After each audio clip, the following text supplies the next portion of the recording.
자녀에게 증여 후 차용증을 쓰면 증여세가 없을까요? 자녀를 보험계약자로 한 생명보험금은 자녀가 받아도 상속세가 없다? 자녀가 대출을 받고 부모 대신에 상환을 해주면 세금 없이 증여가 가능하다?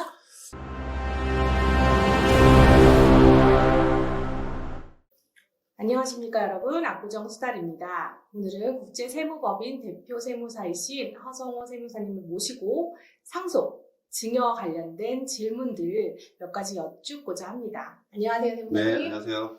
네, 이제 압구정동 소유주분들이 거의 이제 연령층들이 있으시다 보니까 또 세금 중에서 상속과 증여와 관련된 질문들이 꽤 있으세요. 그래서 지금부터 저희 궁금했던 부분 몇 가지 질문 드리도록 하겠습니다. 첫 번째 질문입니다. 자녀에게 증여 후 차용증을 쓰면 증여세가 없을까요? 우리가 말하는 소위 말하는 이제 특수관계자들, 그러니까 자녀뿐만 아니라 부부관계도 마찬가지인데, 이제 일반적으로 어떤 자녀가 주택을 구입하면서 이제 부모님으로부터 자금을 지원을 받는 경우가 있죠. 그래서 그때 이제 잘못 알고 있는 상식이 차용증을 쓰게 되면은 이게 이제 증여로 과세가 안 된다, 이렇게 이제 알고들 계십니다. 그래서 그게 이제 잘못된 상식이다 하는 얘기입니다. 그래서 왜 잘못됐느냐 하니까 차용증의 이제 진실성을 따져봐야 된다는 거죠. 그러니까 우리가 제3자 간에 거래를 하게 되면 이자 지급이 있겠죠, 그죠? 네. 이자 지급이 있는데 아무래도 이제 이게 그 부모 자식 간이다 보니까 차용증만 써두고 실질적으로 이자 지급을 하지 않은 상태로 있으면 그 이동한 금액은 전부 다 증여세 과세 대상 금액이 됩니다. 그래서 상당한 증여세가 나올 수가 있겠죠. 그러면은 차용증을 쓰고 그 다음에 법정 이율에 맞춰서 이자를 지급하면 문제가 없나요? 예. 자, 그럼 이제 이자를 지급하기는 하겠죠. 만일에 이제 그런 문제가 안 걸리려면 여기서 조금 이제 좀 다른 이야기를 하게 되면 이제 일반인들이 생각하실 때 차용증 쓰고 공증받고 뭐 이렇게 하면은 괜찮을 거다 생각하는데 국세청에서 볼 때는 공증이라는 게 의미가 있는 게 아니라 실질적으로 제3자에게 돈을 빌렸을 때처럼 똑같이 이자 지급을 해야 되는 것이고, 만일에 이제 부모가 이자를 받게 되면은 그게 뭐가 될까요? 이자 소득이 되겠죠. 네. 자, 그러면은 부모님이 이제 다른 소득이 있고 또 이자 소득까지, 이자 금액에 따라 조금 다르겠지만 이제 그 이자 소득까지 합산과세가 된다는 거죠. 그래서 이자 소득세를 물어야 되는 문제가 있고, 그리고 이제 일단 뭐 자녀가 이제 우리 그 부동산을 취득을 하게 되면 자금 조달 계획서 쓰잖아요, 그죠? 네, 그 자금 조달 계획서 상에 보면은 이제 부모로부터 자금을 차용했다, 이렇게 해서 자금 조달 계획서를 제출하는 것은 별 문제가 없겠으나 결국에 이제 그게 그 국세청에서 판단할 때는 결국에 부모한테 차용했으면은 국세청 관리 시스템 중에 부채 사후 관리 시스템이 있습니다. 그러니까 어찌됐든 자녀가 주택을 구입하면서 부채로 신고를 했기 때문에 부채가 지금 이자가 정리가 되고 또 부채가 언제 상환이 되는지를 계속 관리하고 있기 때문에 형식상 차용증을 썼다고 해서 무조건 증여세가 과세되지 않는 것은 아니다. 그러니까 증여세가 과세될 수가 있다, 그런 얘기입니다. 끝까지 지켜본다. 예, 그렇습니다. 예, 예. 그래서 뭐 부채 부분에 있어가지고는 향후에 그 이자 지급 내역이나 상환 여부를 그 부채 사후관리 시스템을 통해서 지속적으로 확인을 하기 때문에 피해갈 수는 없습니다. 그래서 일정 수준의 이제 물론 이제 조금 심도 있게 들어간다면 과거에 증여한 사례가 없다 한다면은 이자 부분을 뭐 증여한 걸로 해가지고 또 하는 방법은 또 있을 수는 있습니다. 케이스마다 조금 다르니까 이제 그거는 뭐 가까운 세무사님을 이제 찾아뵙고 이제 상담을 조금 받아보셔야 되겠죠. 네, 알겠습니다. 네. 자, 그러면은 이제 두 번째 질문입니다. 자녀를 보험계약자로 한 생명보험금은 자녀가 받아도 상속세가 없다? 예, 자, 이게 이제 우리가 이제 큰 보험을, 주로 사업을 하시는 이제 부모님들이 이제 이런 쪽으로 많이 보험을 가입을 하시는데, 일단 이제 보험이라는 거는 보험계약자가 있고 또 피보험자가 있고 그다음 수익자가 있는데, 세금과 관련한 문제에 있어서는 이제 보험 계약자하고 보험 수익자가 이제 문제가 되는 거죠. 그래서 예를 들어서 보험 계약을 아버지가 하고 보험금 수익자가 자녀다. 이러면 이제 향후에 그 피보험자인 아버님이 작고하셨을 때 상속세 과세 문제가 발생을 합니다. 근데 보험 가입을 유도하고서 이제 보험 설계사님들이 이야기를 할 때 자녀가 보험 계약자가 되고 보험 수익자도 자녀고 다만 피보험자만 아버지로 돼 있으면 이때는 상속세가 과세되지 않는다. 이제 이렇게 이야기를 하거든요. 그러니까 외관상으로는 그 말이 맞습니다. 맞는데 문제는 이제 그 자녀가 계약을 했는데 사실상 요즘에 그 국세청의 어떤 뭐 상속세 조사가 됐든 뭐 증여세 조사가 됐든 금융 흐름을 본단 말이죠. 금융 흐름을 보고 있기 때문에 결국에 자녀가 실질적으로 계약자이면서 자금, 그러니까 보험료를 부담을 자녀 통장에서 했느냐, 아니면 아버지 통장에서 자녀 통장으로 이동을 했다가 다시 그 보험료를 자녀가 냈느냐, 요거를 찾아보는데, 이제 실제로 그 보험 그 불이익 금액이 좀 큰 계약들 같은 경우는 자녀들이 그 소득 수준이 높지가 않겠죠. 대부분 다 이제 뭐 사회초년생들이고 이러다 보니까 뭐 월급이 한 300, 400 정도밖에 안 되는데 보험료를 한 달에 500만 원씩 낸단 말이죠.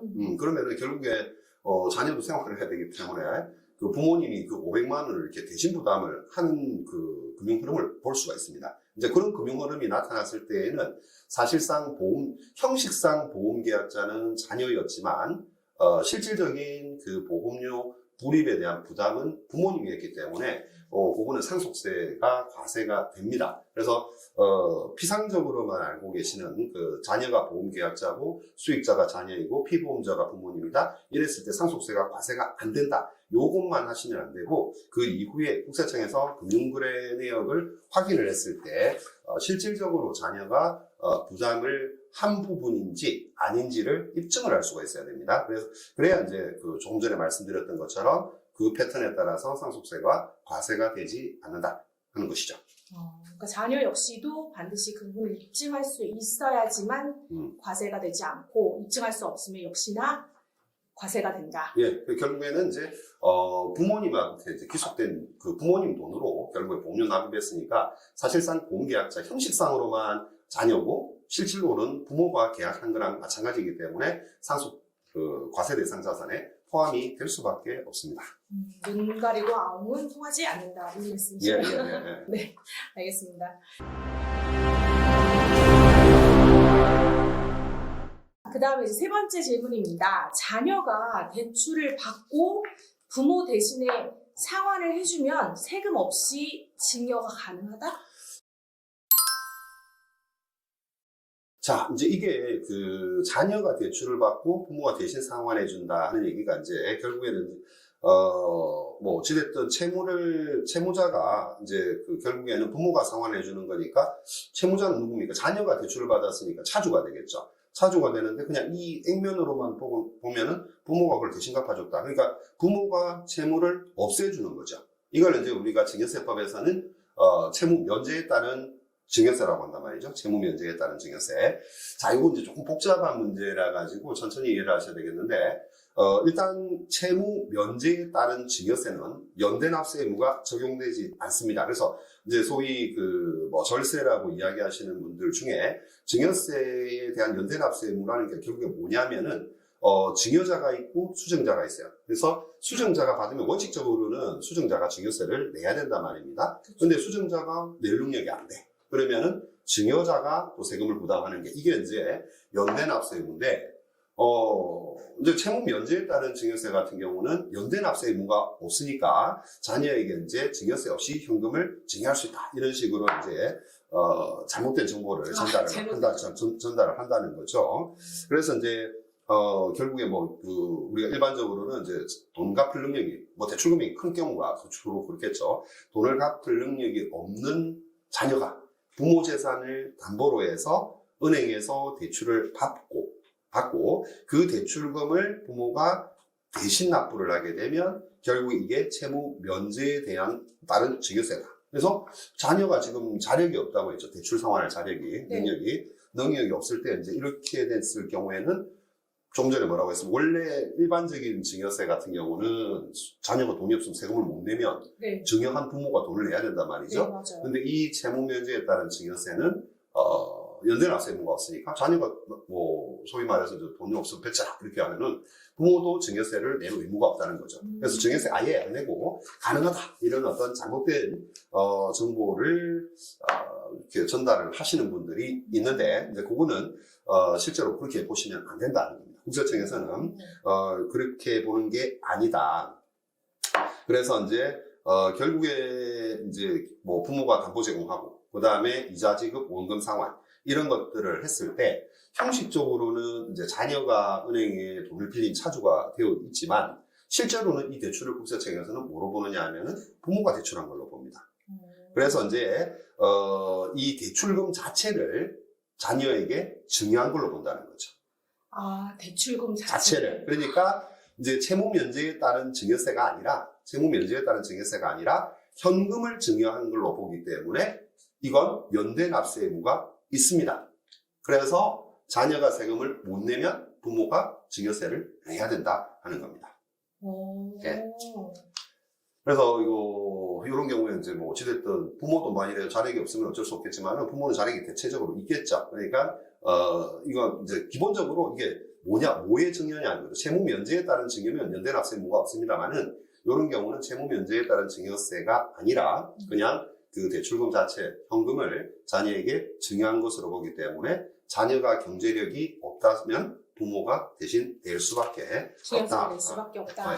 없다는 겁니다. 그래서 뭐 이런 부분들을 조금 조심을 하셔야 되고 잘못된 정보로는 그냥 이렇게 풍문으로 듣는 어떤 카더라.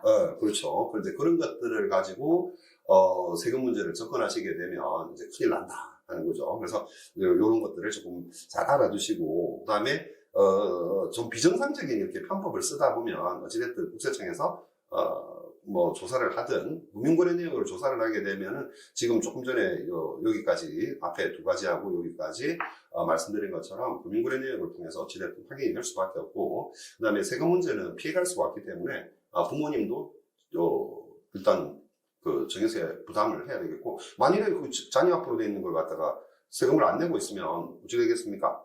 자녀가 이제 직장을 다니면 뭐 급여 압류라든지 뭐 이런 어떤 불이익이 있기 때문에 부모님이 대신 세금을 내줄 수밖에 없습니다. 그래서 뭐 조금 뭐 표현이 좀 그렇지만은 비정상적인 방법을 써가지고 이렇게 세금을 탈루하는 거는 뭐 요즘 시대에서는 거의 불가능하다 이렇게 생각하시면 됩니다. 합법적인 방법을 찾으셔도 얼마든지 있습니다. 그래서 어느 정도 세금은 부담을 하고 이게 자금을 움직여야지 증여세 뭐 조금 아껴보려다가 나중에 가산세까지 물게 되면 훨씬 더 부담이 큰 세금으로 다가온다 하는 거죠.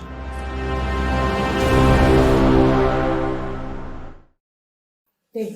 오늘도 유익한 정보로 또 상속과 증여와 관련된 세금 설명해 주신 허성호 세무사님께 다시 한번 감사드립니다. 고맙습니다. 네. 여러분들 영상이 도움되셨다면 좋아요와 구독, 알림 설정 부탁드립니다. 다음 시간에 또 좋은 정보로 찾아뵙겠습니다. 감사합니다.